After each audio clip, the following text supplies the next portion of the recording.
गंवार सास। ममता ने अपने बेटे को पढ़ा लिखाकर बड़ा आदमी बनाया। अब वो शहर में अपने परिवार के साथ रहता है।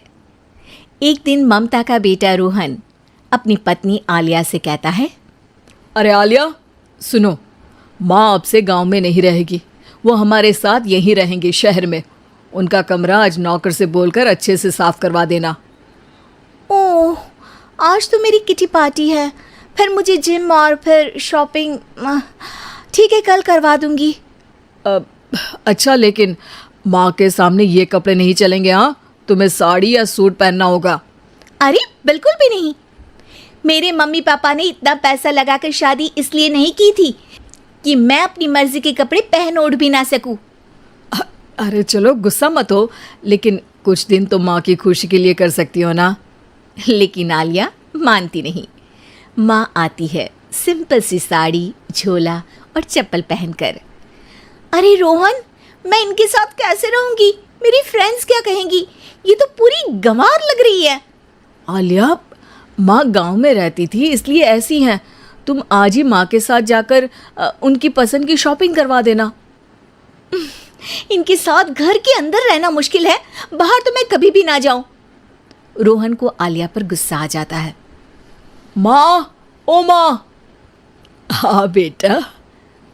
वो माँ को ले जाने के लिए उनका हाथ पकड़ता है कि अरे माँ, तेरे हाथ अभी तक इतने कड़े हैं, तूने इसका कोई इलाज नहीं किया? अरे बेटा, इसका कोई इलाज नहीं।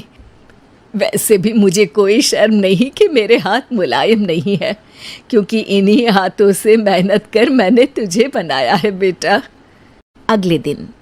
माँ, मैं ऑफिस जा रहा हूँ, कुछ लाना हो तो आलिया को बोलकर फ़ोन करवा देना। रोहन के जाने के बाद, आप ना आज कमरे में ही रहिएगा, घर में पार्टी है, मेरी सहेलियां आ रही हैं, मैं उन लोगों के सामने आपको नहीं ला सकती हूँ। ठीक है बहू, लेकिन तुम कहो तो मैं कुछ खाने को बना दूँ तुम लोगों की पार्टी के लिए। वो लोग सिर्फ कॉन्टिनेंटल या थाई फूड ही खाते हैं। कोई बात नहीं, कभी इंडियन खिलाने वाला कोई मिला नहीं होगा ना। मैं बनाकर कमरे में चली जाऊंगी। जैसे आपकी मर्जी। आलिया के घर उसकी दोस्त आती हैं, पार्टी होती है।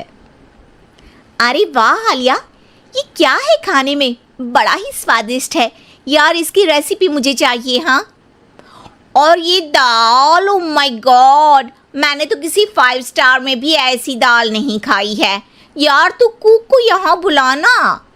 अब आलिया घबरा जाती है।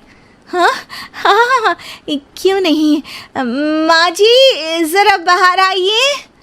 आलिया की सास सिंपल सी साड़ी और गांव के अंदाज में आती है। अरे बहू, क्या हुआ? खाना पसंद नहीं आया क्या? बहू? अरे ये गांव से दिखने वाली औरत तुम्हें बहू क्यों बोल रही है? कौन है ये? वो हमारी नई नौकरानी है। सास बहू की बात सुनकर बहुत दुखी हो जाती है। वो सर झुकाकर जा ही रही होती है कि एक सहेली बोल पड़ती है। अरे कहाँ जा रही हैं माँ जी? वो उठकर उनके पैर छूती है। जीती रहो बेटा। क्या है ना, आपकी शक्ल बिल्कुल मेरी माँ जैसी है। पता है आलिया, मैं शहर पढ़ने आई और फिर शहरी हो गई, लेकिन मेरे माँ पापा तो आज भी गांव में रहते हैं, बिल्कुल इनके जैसे ही हैं। आप यहाँ बैठिए ना आंटी, आप सच में बड़ी खूबसूरत है और आपके हाथ का खाना तो लाजवाब है। काश ये मेरी सास होती।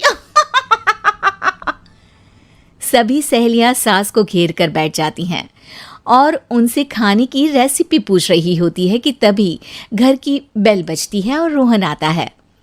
अरे क्या बात है, आज आप लोग हमारे घर में? और ये लोग तो मुझे आलिया से ज़्यादा माँ की सहेलियाँ लग रही हैं। क्या ये आपकी माँ है?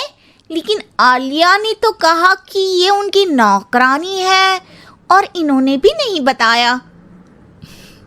वो नहीं बताएंगी, क्योंकि उनके लिए बच्चों की इज्जत और उनकी खुशी सबसे पहले है। मुझे माफ़ कर दो, मुझे इन्हें तुम लोगों से मिलवाने में शर्म आ रही थी कि तुम लोग क्या कहती? अरे अब तो हमें शर्म आ रही है कि तुम हम लोगों की सहेली हो। हाँ, जो माँ जैसी सास को नौकरानी बोले वो हमारी सहेली नहीं हो सकती। ये बोलकर सभी वहां से जाने लगती है कि सास बोलती है, आलिया की तरफ से मैं तुम लोगों से माफ़ी मांगती हूँ। उसने जो कहा उसके लिए मैं उसे माफ़ करती हूँ। अब तुम लोग भी उसे माफ़ कर दो, क्योंकि अगर तुम लोगों ने उससे दोस्ती तोड़ी तो फिर मेरे हाथ का खाना कैसे खाओगी? नहीं नहीं आंटी, जरूर आएंगे, लेकिन अब आलिया की नहीं बल्कि आपकी सहेली बनकर।